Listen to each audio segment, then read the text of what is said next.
So, hello there everyone and welcome, it is Niran here, and today it is time for me to bring you unlucky, potentially episode number 13 of our AFC Wimbledon Road to Glory career mode here on FIFA 18. Now today, obviously we're out of the transfer window now, we're firmly into February, so we will just be able to literally focus on gameplay and match activity, and when it comes to that, we have been phenomenal recently. I've seen a little news article there saying that we are basking in winning form. The last 3 episodes have been really successful for us, to the point where, as you can see, we are second in the league, 14 points clear of Portsmouth in third, and only 1 point behind the runaway at one stage leaders Blackburn. So we are firmly in an automatic promotion place. But because of that, I'm going to be making the sliders a little bit more difficult, or quite a lot more difficult actually, for this episode. We do have a good side, but I do understand that you don't want to see me win every single game, and that has been happening recently since the recent patch, which I think has made the game a little bit more easy. So I'm going to be upping the sliders, changing a few things around, and hopefully we'll get some more goals, but we'll also see a bit more of a variance in results. Now, your player of the episode for last time was this man here, the Swede, Joel Azoro, the 67 rated striker, was very impressive in the last episode. He did have a little bit of a blip towards the start of it, but really picked up as it went along, getting a brace in that final game, including a ridiculously beautiful finesse effort in that final game of the episode. So he wins that accolade, for the first time in the series' history, surprisingly actually, given how well he has performed across the series generally speaking, and he was also voted your fan favourite, so he'll be appearing where that is in the Hall of Fame, where Leonardo da Silva Lopez's name used to be. Joel Azoro has clearly overtaken him. So fair play to Joel Azoro, he'll be playing every single game of today's episode. And that all starts with the first game of today's episode here against Bristol Rovers at home. We're going to be at Plough Lane for this one, and you can see the side there in the background. Obviously confirmation, Joel Azoro has to play alongside Lyle Taylor. Kwesi Opia is also in for a tired da Silva Lopez, Anthony Hartigan in for Dean Parrott, and Darius Charles replaces Adedeji Oshalaja. Focus before the game is on Joel Azoro, the current top goal scorer in the league, going on a ridiculous run of form recently. Liam Sercombe driving forward, he's on our shortlist actually. That's Harrison now into Partington, the curling effort. George Long could see it going wide and decided not to go for it in the end. And Toko is the man to watch out for apparently, the 27-year-old from Congo. It's easy to forget actually that he is 27 years old, so he's not going to be, he's at his prime already is what I'm trying to say. He is going to start declining in sort of 3 seasons from now maybe, as a header comes in there from Toki. We've just been talking about Nzuzi Toko, and Bristol Rovers have a guy called Toki. It's like his evil twin playing for Bristol Rovers. This is Toko firing that one there into Lyle Taylor, round the corner there for Forrester, back towards Lyle Taylor again. He gets through, but saved by the goalkeeper there. Did really well to force his way through the Bristol Rovers defence, and finally we get a decent chance in this game. The quality in this match has been pretty poor is what I will say so far. Bristol Rovers I think have actually been the better team. I know we've probably had the biggest chance now, but they've actually been so much better than we have. Toko trying to come across here and just be Nzuzi Toko. Hasn't really been able to do that actually in this game, as Moore now finds Harrison in the area. This is Harrison. Tamori not very convincing with his block attempt, but once again it just trickles past the post there. Harry Forrester puts the ball down the line here for Lyle Taylor, who's got a bit of space actually. This is Lyle Taylor to try and cut inside, but a step over, still Lyle Taylor. Went for the near post, but it was blocked there by Sweeney. Nice movement to duck inside, try and get away from the defender, but unfortunately the block came in. Lyle Taylor now bursting through as well. It's still Lyle Taylor, now with the finesse effort, and that's a wonderful save by Smith. Lyle Taylor's going to try and get there. He has done, he's back on the ball. Now falls to Nzuzi Toko. That's a lovely back heel there into Joel Azoro.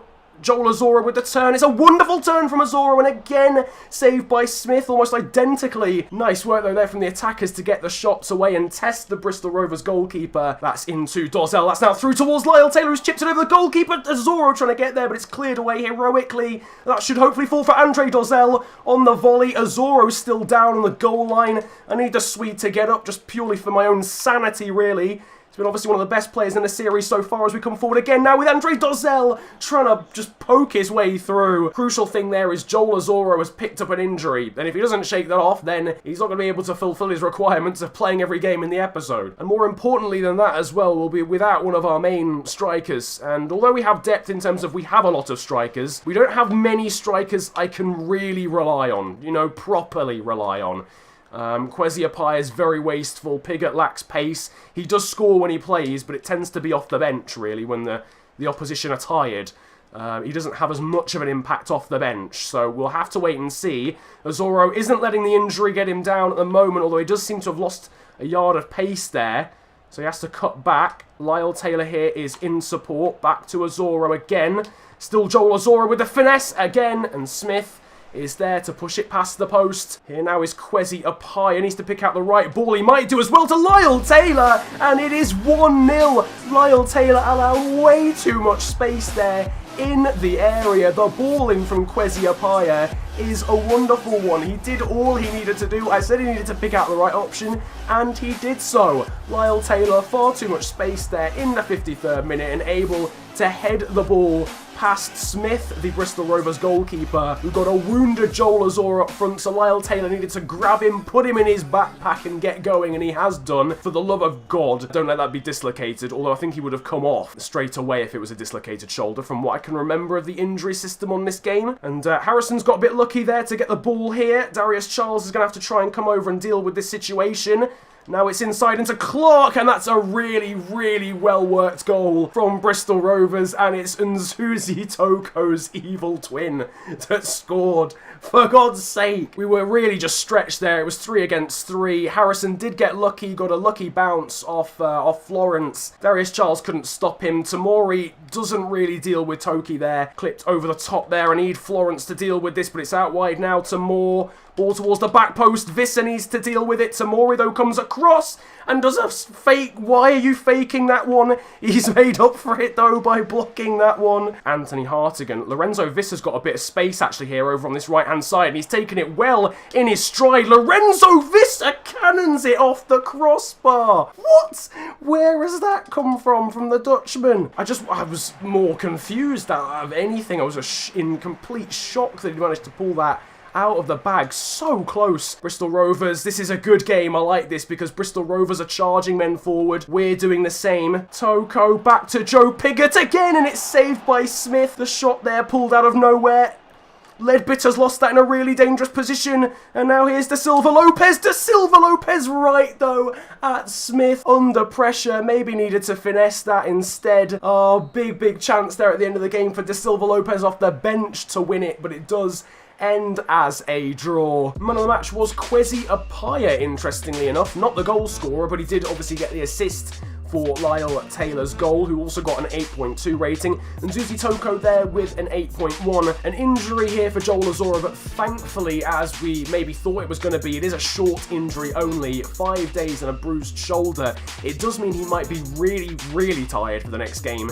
Like, incomprehensibly tired, so we might have to rest him for that, even though he should be playing every game. But we'll wait and see. Training once again here. 4 of the 5 slots are the same as last episode, with Bolger getting 2, Morgan Shaw getting 1, and Anthony Hartigan getting 1 as well. Just trying to get these youngsters up in terms of overall before we jump into the championship. But Florence is back on the training drills as well. Want to try and get him to sort of 66 or 67 by the time we are hopefully, of course, getting promoted. I shouldn't be counting my chickens before they're hatched, really. Game 2 now, and Peterborough United are your opposition, so it's a chance for Da Silva Lopez to once again come up against his former side. He'll be starting on the left-hand side, but on the right-hand side of midfield is going to be Lorenzo Visser. I did talk about potentially getting him some game time in terms of starting in the league, because he has been so impressive as a substitute. Kwesi Opia is starting. That is because, although I would love to play Joel Azoro, because he was player of the episode last time, he genuinely has no stamina at all. Well, it's a pretty misty one away from home against Peterborough. We're going to struggle to see the football in this one. It's very foggy. Obviously, we dropped points in that last game, and as you can see, it now means we are 3 points behind Blackburn once again, but still with a 15-point gap over third place because Portsmouth lost. Visser there, playing that one into Lyle Taylor. Oh, that's a lovely 1-2 there between those two. Ball played through though, but Toko is offside. He puts the ball in the back of the net, but he needed to be a little bit calmer in an attacking position. Dean Parrott Now into Opia. That's Dolla though running through. Dolla saved wonderfully there by Bond. The finish could potentially have been a little bit better. It was a little bit central from Andre Dolla, unfortunately. Looks like for about the 64th time in the series, we're going to get to the half-time at 0-0 again. Dolla running through. Once again, we've got an opportunity here for a through ball. It's to Opia, who turns really nicely. Great feet from Opia, but the shot is straight at the goalkeeper, and Bond is able to just beat it past the post. Visser, the referee's got in the way there, but Dean Parrott, well, yeah, maybe if the referee hadn't got in the way, we would have had a chance there. Oh, no, this is bad. This is bad territory here. That's Marriott, who has curled the ball past the post. I thought that was a goal confirmed. Stupid defending from me to dedicate. I think it might well have been Tamorian for a challenge he was never going to get to. Opia now. He somehow managed to hold on to the ball, and it's beaten away again by Bond. I think it might spin out for a corner. No, Lyle Taylor keeps it in. He can put it into the box, but Bond comes and claims. It is now Shepherd, who's gone past his man, cut inside. It's back to Marriott again. Space over on the right-hand side. Grant, though, has his shot blocked by De Silva Lopez. Penny down the line there to Peterborough's Forrester. Marriott, now Miller. Spins Doherty, Lloyd, back into Miller again, who's turned his man. Carroll with a great save. And Peterborough elect to let the ball go out for a corner. That's now through here to Andre Dozzell. De Silva Lopez is in space. Over on the left-hand side against his former club. De Silva Lopez hits the post. He hits the near post with a huge opportunity with just 6 minutes of the game to go. It's another low-scoring game. It's another no-scoring game in this series, unfortunately. Well, very frustrating. I'm sure people will be frustrated with me for my poor finishing there at the end. It doesn't make much of a difference because it's points dropped and, like, a lack of entertainment as well, but Dozzell gets man of the match. Training once again then, hoping for a little bit of attribute growth in this one. Morgan Shaw has indeed provided that. Okay, so we've got our scouting reports back, the first one since we brought in a new scouting network, if you like, and in Scotland it has proved to be very fruitful indeed, because Dave McCall and Logan McDonald both have a potential of being highest of 94. They both got very poor overalls, especially Dave McCall, sorry. McDonald at least could be in the 50s, but McCall is going to be really, really bad. We'll promote Logan McDonald, certainly, or we'll sign him even. I'm going to wait, though, on Dave McCall. And Pekko Kuikkanen is over in Finland, and he's provided a similarly good report. Juho Koskinen and Sulo Joel are the players that he's brought back. 6'2", potentially striker here in the form of Koskinen. So we're going to sign him up, and we'll also bring in Sulo Joel as well. And with that, you can see we passed one of the board objectives, which was to do with youth development. We passed both of them. Sign one youth academy player to the senior team, and the same season they were scouted and played them in 5 matches. And in terms of the other short-term objective, sign one player in the youth academy assigned to the midfielder position. So we've definitely got a midfielder in that youth academy. You can see here Logan McDonald and Morgan Shaw are supposedly the best players. McDonald is a left back. Shaw obviously is a winger. Sulo Joel there is a striker, actually, interestingly, and Koskinen is an attacking mid. We do actually need an attacking mid because Dozzell technically isn't one. So Charlton Athletic are our next opponents, and you can see the side is a very, very strong one. Taylor and Azora are back up top as a partnership. De Silva Lopez and Forrester is also back in too. Charlton Athletic are a team we actually haven't played in this series because the reverse fixture we actually simmed away from home because it was a game where I was expecting to lose, quite frankly. We were away against a very good side that was in the playoffs at that time, and we somehow managed to win. That was the moment where I realised we actually probably could get promoted. What a great name. Dyke Steele is playing in midfield for Charlton in this one. Phenomenal scenes. And finding Lyle Taylor, and there's a run being made here from Joel Azoro. He is going to be able to keep that in, but it's been forced very wide here for the Swede, and he's now got 2 men with him, but that doesn't matter to Joel Azoro because he's cutting inside anyway. Joel Azoro there has his shot blocked in the end. The clearance is then bouncing around. This now is De Silva Lopez into Lyle Taylor with the shot. Didn't think he was going to get it away. Reeves again here for Charlton. Josh McGuinness, that's a good ball there through. I needed Long to try and come out, but Redondo, thankfully, his shot is awful, and it trickles past the post. That was an awful attempt, actually. Oh, Lyle Taylor's won that in a very dangerous position here for Charlton. Joel Azoro surely makes it 1-0, and indeed he does. That is absolutely shocking as far as Charlton are concerned. You can't be giving away goals like that. That is awful from the London side, but we will take it on the half an hour mark. We finally get a goal in the first half. Who would have thunk it? It's Joel Azoro scoring, assisted by Lyle Taylor. It's really nice, calm and composed as well to cut back inside onto his right foot instead of just blasting it with his left where the defender could have blocked it. But Joel Azoro to give us a 1-0 lead. That is a feeling of more relief, more than massive outward joy, I would say, to be fair, but we are now at least in the lead of this game. Let's try and hold on to it. I always say that and we never do because we're AFC Wimbledon, folks. We come up and we fuck shit up, basically. Lyle Taylor, Azoro's making a run through and Azoro's through again here. This could be another goal for Azoro, and indeed it is. 2-0, assisted by Lyle Taylor again. It's the same partnership, the very same. These two are really turning into a dynamic duo when they're on form, and Azoro doubles our lead just 7 minutes after he gave it to us. Lovely through ball again from Lyle Taylor,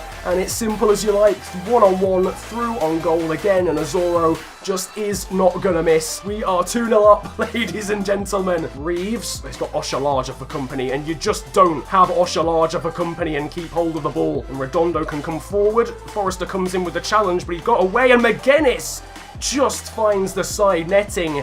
Wow, wow, wow. Right on the edge of half-time there. There was two people around Redondo. Still managed to get the ball in, and McGuinness very, very close to forcing that one home at the near post. Redondo, like Steele, sorry, but Redondo loses the ball there to Darius Charles.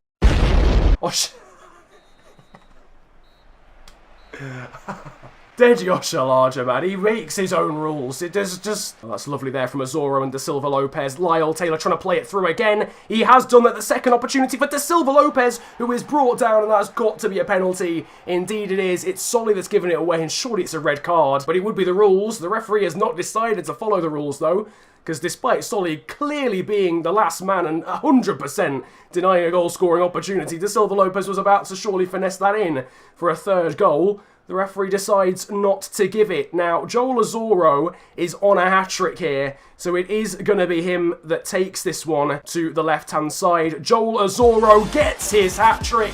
3-0, 3 goals for Joel Azoro, and that surely is that as far as this game is concerned. The Swede stamps his authority on this fixture, and we are really, really in command of this game. The hat-trick then, off the penalty from Joel Azoro. It's a well-struck penalty as well, summing up his game. He's been wonderful in this one. Lovely passing players now come out in this one. Lovely one-touch football. This is Azoro. Bolger's running through. It's out wide here for Da Silva Lopez. Now into Lyle Taylor, and it's a great save from Amos. That could well have been 4 in very quick succession. Charlton look all at sea now here. Lyle Taylor. Oh, Azoro was so close to being able to play the 1-2 there, and Taylor would have been clean through on goal. We're going to try and lay this one off, I think. It'll be for Joel Azoro to try and get number 4, saved though by Amos. He's got the first hat-trick of the series, and now he's looking for an even bigger haul. It's into Azoro, and he perhaps should have got the 4th. He's had plenty of opportunities to do so now. Running in there at the near post, unchallenged. Guinness there nodding that one down into Reeves. Oshalaja should deal with that, and indeed he does, as he has done with everything in this game so far. Bolger now playing in Liam Trotter. I need a run here from Lyle Taylor. That's what I'm going to get. It's Lyle Taylor, and that is 4. Slotted under the goalkeeper from Liam Trotter. And that is another goal in this one. And this technically is now 1 goal away from our biggest win of the entire series. The ball through there from Trotter, through the legs as well from Taylor. It's just so satisfying to see a goal like that. If the game wasn't over already, it certainly is now. This is Opia, Trotter, Taylor, into Azoro on the turn, saved there. Taylor tries to get in on the act and can't, unfortunately, for a second of the game. Don't even know how Azoro managed to get that shot away. And Harry Forrester is well over here on this right-hand side. It's Harry Forrester, lovely turn from him, saved by Amos, should fall to Azoro, saved on the line though by Ben Amos, to deny Azoro of his 4th and deny us our biggest win of the series so far. Again, great goalkeeping from Charlton's keeper, but still they lose 4-0. Massive performance from us. A huge win. We've been waiting for goals in this episode, and we get them all at once. Absolutely dominant. We played on Legendary, played with the sliders that have worked well in terms of difficulty for the first half of this episode, and I think the first 10 rating of the series for a player on our side, Joel Azoro. Perfect according to FIFA, and perfect in my opinion as well. A hat-trick for Joel Azoro. Unbelievable scenes for him. Lyle Taylor, of course, got 2 assists and a goal. Magnificent performance from him. 9.5 as well. 9.1 for Dozzell. 9 for Da Silva Lopez. Incredible performances across the entire back three.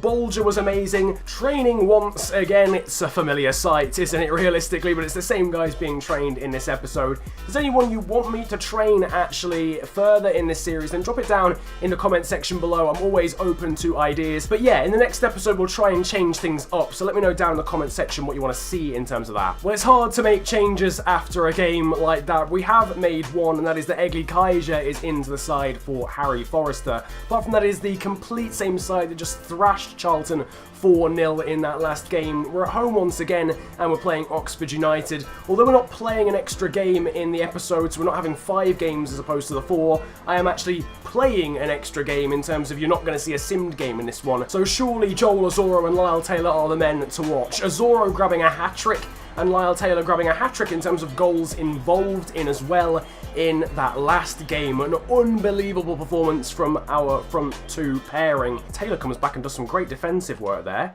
Da Silva Lopez, Taylor, now into Azoro. That's now back into Lyle Taylor with the long shot. And it just flashes past that far post. Taylor's got all the confidence in the world. Da Silva Lopez, Taylor there has got Azoro making a run. It's blocked, but here's Da Silva Lopez. This is Lyle Taylor, still goes past his man, now played through to Azoro, but a great save from Eastwood. That was beautiful play. Good little ball roll there, very effective from Lyle Taylor, skipping past his man. Mowat here, that's Brannigan now through to Thomas, but Osher Larger just does deal with it. It's through to Opia though. Oh my word, what a goal that is from Oxford United. That is absolutely unreal first time finesse effort from, I assume, Jonathan Opia. I can't think of any other Obikas, but it's an amazing goal from the man playing out on the right-hand side. Credit where credit is due. I do like to see good goals from the AI. It proves that they can do it, and it proves how difficult this game can be. And that is a delightful goal. It would be typical Wimbledon, really, straight off the back of a 4-0 win to go and lose at home to Oxford United, really, wouldn't it? We'll try and make that not happen, though, because here's Azoro, Dozzell, that's through to Azoro, now out wide to Kaiser, and Egli Kaiser thought he'd got his goal, his first goal of the series, but he was just offside, and he really didn't need to be either. He's miles offside, but he actually didn't need to be. We've got work to do if we want to break down Oxford, because they are probably going to go quite defensive, or a little bit more defensive than they were now, so they are going to put a lot of bodies behind the ball. Traditionally, we do struggle when we've got a lot of bodies in front of us, but they're coming forward with a lot of bodies of their own. This is Brannigan, and he's found the bottom corner. And we're 2-0 down now on the edge of half-time. Cameron Brannigan gets Oxford's goal, and that doubles their lead in this one. Tiny fingertips from George Long, but it's a really powerful strike from the ex-Liverpool man, so I probably wouldn't expect Long to save that realistically. All right, well, we need a reaction, and I think we need an early goal, really, as well, because the longer this goes on, the more bodies Oxford are going to pile behind the ball. Possible 1-2 here, or Lyle Taylor can take it on his own. It's Lyle Taylor, and saved again by Eastwood. Oxford come forward again. Oh, Florence, though, with a wonderful challenge there. And then finds Kaiser. Here's Hall now. This is Thomas. Oh, he's brought down there by Darius Charles. And we are... Oh, they're both down injured. Are you serious? What? What? No way. No way has that actually just happened. Oh, my God. Has that ever happened on FIFA ever? As if they've just both got injured at exact... How does that even happen? How does that even actually happen? Forrester into Lyle Taylor. Great turn from Lyle Taylor. Surely this has to go in. Eastwood again saves. That was a poor finish from Lyle Taylor. It's straight at the goalkeeper, really. All-out attack is on, and we also need a more attacking formation. There's nothing to lose. We might as well chuck absolutely everybody at this one. Now through to Nzuzi Toko. He's got the pace there to get away from the defender. That's Taylor. Azoro is running through. It's Joel Azoro, and he's hit the crossbar. That is it. That needed to go in. That needed to go in. That absolutely needed to go in. We got so unlucky there. Oh, that had to go in from Azoro. We might get a goal back, but we certainly won't get 2, I don't think, now. We might have had a chance. Ah, so frustrating. That would have set up a really tense end to the game, and instead Oxford are coming forward here with Thomas, and they have punished us. 3-0 is extremely flattering for Oxford United. I think we have truly done a normal Wimbledon FC. It's like supporting my own club. It's like being Liverpool, genuinely. We win 4-0 and then lose 3-0 the next week. It's absolutely typical scenes. George Long doing a bit of stat padding as he saves once again, but it won't save him from the fact that not making a save until the 90th minute really has cost us, and that is it. It would seem as if we used up all our good finishing ability in that third game of the episode, because right there we were unclinical once again. Well, it's fair to say that's been the definition of an unpredictable episode of Wimbledon Road to Glory, but it still sees us 10 points clear of third place Portsmouth with 9 games to go. Very much an up and down episode though, as I mentioned, although we can't be too disheartened by Oxford United's performance. They are 6th in the league after all. In the background though, you'll now be seeing the Hall of Fame where all the accolades are kept for this series. One more goal against Charlton and theoretically we would have had a best win record there for that one, but obviously we scored 5 against Swindon, so technically that counts as a larger victory, even though we obviously conceded 1 goal in that game as well. And now in the top right of the screen you'll be able to see your poll for your player of the episode. Despite that loss there against Oxford, there will certainly be several contenders for that one, given our amazing performance there against Charlton. Joel Azoro and Lyle Taylor are clearly leading lights in that one. But don't forget about the defenders who managed to keep 2 clean sheets and also got very good ratings in those middle 2 games as well. That is going to be your lot from me though. Extremely all over the place episode. 2 draws, a win and a loss.